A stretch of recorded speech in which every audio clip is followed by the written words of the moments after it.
Salut tout le monde! Ça fait depuis une demi-heure que je me bats pour commencer cette vidéo parce que je sais pas si vous vous rendez compte mais en fait le soleil vient, il part, il vient, il part et du coup je me retrouve soit sans lumière, soit avec trop de lumière. Bref, ça va être un bonheur à monter ce truc là. Bon, j'espère que ce sera pas trop dérangeant en tout cas. Quoi qu'il en soit, aujourd'hui je reviens avec un sujet que j'ai pas beaucoup vu passer en fait. Et je me suis dit que ça pouvait être pas mal parce que je sais pas vous mais moi ça m'arrive assez souvent, je passe beaucoup de temps sur YouTube et ça m'arrive assez souvent de tomber sur des petites chaînes entre guillemets, c'est-à-dire des chaînes qui ont pas beaucoup d'abonnés, et de me dire what, la personne elle mérite genre 10 000 fois plus d'abonnés que ça. Et quand je regarde les commentaires en général de ces chaînes là, je me rends compte en fait que les gens sont complètement d'accord avec moi parce que c'est un truc qui revient souvent justement dans les commentaires des gens. Et je réalise aussi que les gens ont pas l'air de vraiment savoir ce qu'on peut faire pour vraiment aider un youtubeur, un petit youtubeur à décoller, comme on peut par de petites actions l'aider à toucher plus de monde. Du coup je me suis dit que c'était une vidéo intéressante à faire. Alors bien entendu, si jamais vous voulez m'aider à ce niveau-là, suivez tous les conseils de la vidéo, mais n'écoutez pas ça que en vous disant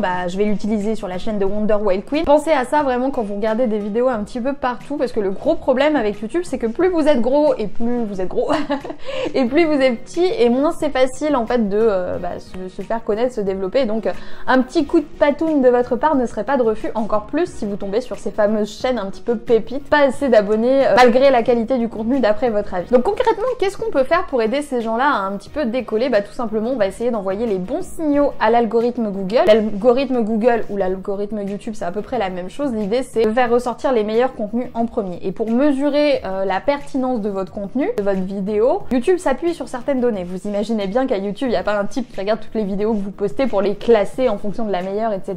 Non. Il y a plusieurs données qui sont prises en compte et justement, je vais vous dire un petit peu lesquelles peuvent vraiment faire la différence et ce que vous pouvez faire pour aider ces petits créateurs à se développer. Déjà, un truc évident et pourtant il faut quand même le dire, c'est le fait de regarder toutes les vidéos en entier. Si vous lancez une vidéo et que vous fermez votre fenêtre, pire vous quittez YouTube en plein milieu de la vidéo, YouTube va interpréter ça comme le fait que la vidéo que vous êtes en train de regarder n'est pas suffisamment intéressante pour que vous la regardiez en entier. Si jamais il y a une petite chaîne comme ça que vous aimez bien et que vous avez regardé la moitié d'une vidéo, essayez quand même peut-être de laisser le compteur tourner si jamais ça vous est possible, il n'est pas non plus question de mettre toute sa vie en stand-by pour aider les autres, mais c'est quand même une petite action, vous voyez, vous laissez la vidéo tourner et ça permettra à l'algorithme de se dire les gens regardent la vidéo jusqu'au bout, donc potentiellement c'est une bonne vidéo. Alors on est d'accord, on n'est pas d'accord, ça dépend des points de vue, ça dépend des gens, mais ce qui est bien, si on peut dire ça comme ça, avec les algorithmes YouTube, Google, etc., c'est que ils se basent sur des données précises et des données plutôt fiables. Donc si jamais les gens regardent votre vidéo en entier, vous avez un petit bonus, on va dire, de YouTube qui va vous mettre beaucoup plus en avant que quelqu'un qui aura moins de personnes qui regardent ses vidéos en entier. Donc petite chose déjà toute simple que vous pouvez faire, comme je l'ai dit, regardez toutes les vidéos que vous lancez en entier et évitez au maximum d'arrêter une vidéo en plein milieu ou pire de l'arrêter alors que vous avez visionné 10 secondes parce que c'est pris en compte par l'algorithme YouTube. Deuxième truc logique qui aide énormément au niveau de l'algorithme, c'est les likes. Alors il y a une histoire comme quoi les likes, donc vous savez les j'aime de la vidéo que vous pouvez mettre juste en dessous,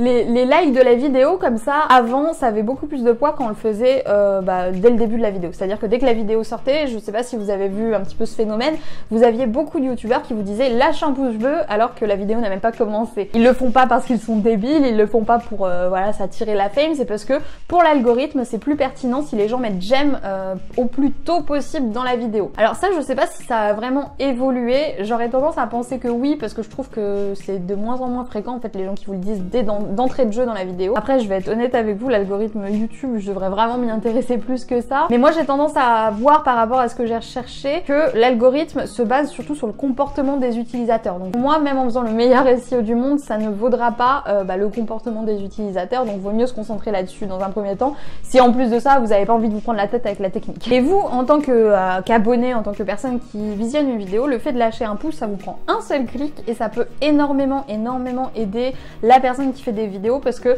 déjà il y a la petite satisfaction de se dire ouh j'ai dit like et en plus de ça, encore une fois on envoie des bons signaux à l'algorithme puisque la vidéo est aimée, ce qui reflète quelque part sa popularité. Pensez-y vraiment parce que le pouce bleu c'est le truc qui prend le moins de temps, c'est le truc le plus facile à faire. Je le faisais vraiment pas autrefois et quand j'ai réalisé ça, j'ai réalisé que ça pouvait vraiment aider les gens. Maintenant dès que je vois une vidéo, je me dis waouh mais cette vidéo elle est vraiment bien, je fais l'effort de cliquer sur le petit like parce que ça aide. Et même si vous vous dites oui c'est qu'une personne, là on parle de youtubeurs qui ont de petites audiences, je vous assure qu'un clic ça peut faire toute la différence. Donc si jamais vous êtes d'humeur généreuse, n'hésitez pas à vous faire plaisir. Tous les vidéos de vos youtubeurs youtubeurs favoris peu connus. Troisième truc qui fonctionne pas, et là encore une fois je pense que c'est assez logique, c'est le fait de commenter. Plus une vidéo aura de commentaires, que ce soit des commentaires de réponse ou des commentaires juste de personnes qui postent un commentaire, plus naturellement l'algorithme YouTube va se dire si les gens commentent, si les gens viennent en parler, c'est une vidéo qu'on peut mettre en avant, c'est une vidéo qui a du succès. Le commentaire c'est peut-être l'un des trucs qui demande le plus d'efforts parce qu'il faut écrire, il faut se prendre la tête à voilà, bien mettre le truc. Vous n'êtes pas obligé non plus d'écrire des romans, hein. C'est vrai que sur YouTube moi-même je le constate, les commentaires ça va assez vite et il y a de fortes chances qu'on ne vous réponde pas parce qu'il y a très peu de gens, j'ai l'impression, qui répondent sur YouTube, justement à cause de ça, parce que bah, les commentaires ça va très vite sur YouTube. Du coup ne vous prenez pas non plus la tête à écrire un paragraphe grand comme ça, vous pouvez juste mettre un truc du style cool ta vidéo et ça compte comme un commentaire si vous voulez. Si jamais vraiment il y a une vidéo qui vous a secoué, bouleversé et que la personne a genre 100 abonnés, faites-lui plaisir, mettez un petit commentaire, même juste en disant cool ta chaîne, vraiment ça suffit largement. Et encore une fois là on est dans l'idée de berner peut-être l'algorithme YouTube, donc plus il y aura de commentaires et plus votre vidéo sera considérée comme étant de qualité et donc naturellement plus elle sera mise en avant. Quatrième astuce, c'est le fait de mettre les vidéos qui vous plaisent le plus dans des playlists. Un peu à la manière d'un Pinterest YouTube, j'ai envie de vous dire. Vous faites des playlists style astuces, par exemple si vous êtes dans le blogging, web marketing, vous mettez voilà la playlist des astuces blogging, la playlist monétisation, enfin voilà, vous faites plein de petites playlists comme ça. Et à chaque fois que vous avez une vidéo qui rentre dans ce thème-là, vous pouvez l'enregistrer sur la playlist. Et les playlists c'est pris en compte dans les analytics Google. Alors je sais vraiment pas dans quelle mesure, à quel point, etc. Mais plus votre vidéo logiquement est ajoutée dans une playlist, plus elle sera considérée comme étant une vidéo que les gens ont envie de voir, que les gens ont envie de conserver et qui est suffisamment importante pour faire partie d'une playlist. Alors les playlists, j'ai l'impression que c'est quelque chose de pas très utilisé sur YouTube. Vous me direz en commentaire si vous l'utilisez naturellement cette option, parce que moi je l'utilise vraiment pas. Mais c'est toujours un petit truc voilà qui peut permettre à la personne que vous suivez d'étendre un petit peu plus sa notoriété entre guillemets auprès de YouTube, qui la considérera comme une personne d'un peu plus de confiance, si on peut dire ça comme ça. Et enfin, cinquième et dernière astuce, assez logique elle aussi, c'est le partage. Quand vous regardez une vidéo YouTube, souvent on fait ça avec les vidéos qui nous parlent, qui nous inspirent spécialement, en la partageant sur Facebook, sur Twitter, sur n'importe lequel de vos réseaux sociaux, vous n'imaginez pas en fait les pics de trafic que ça peut engendrer même si vous avez une toute petite audience vous-même. C'est-à-dire que moi j'estime que quand je poste quelque chose sur Facebook, j'ai entre 5 et 10 visites. Et vous imaginez si tout le monde fait ça, en fait, ça peut vraiment aider quelqu'un à décoller, ça peut vraiment aider une personne qui fait du très bon contenu à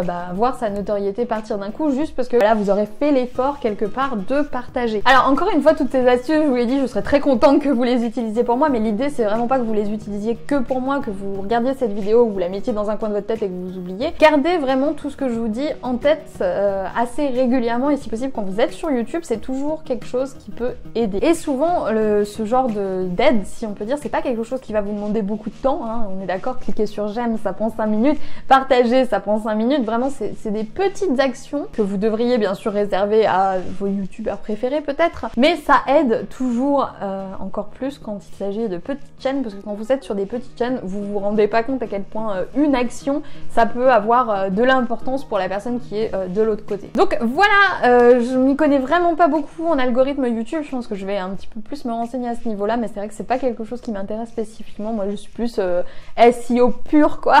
Et justement j'ai découvert plusieurs chaînes ces derniers temps et je me disais ah mais c'est incroyable que ces chaînes-là elles aient mais si peu d'abonnés en fait au regard de la qualité de ce qu'elles proposent. Et enfin je me dis il y en a tellement qui sont pas au courant de tout ça, il y en a tellement qui se doutent pas que lâcher un j'aime ça peut vraiment faire un boost de malade sur une publication.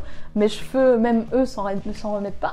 C'est vraiment le genre de truc qui fait que internet c'est génial, c'est qu'avec quelques petites actions ici là on peut avoir des résultats de ouf, encore plus si on est plusieurs à faire la même chose. Donc moi je vous encourage à suivre les conseils que j'ai donnés ici. Alors bien sûr on n'est pas obligé de tout faire pour chaque vidéo hein, mais déjà comme je vous le dis, rien que de lâcher un petit like, de lâcher un petit commentaire, c'est quelque chose qui peut faire une énorme différence et qui vous demande aucun effort, parce que c'est comme si vous cliquiez sur une vidéo quoi. Si vous avez des questions à ce niveau là, n'hésitez pas à les partager en commentaire. Idem si vous avez des idées de petites choses comme ça à faire pour aider les petits youtubeurs à un petit peu plus se faire connaître. Là je vous ai parlé de ce qui me venait en tête comme ça d'emblée, mais j'imagine qu'il y a plein de petites façons de les aider de m'aider.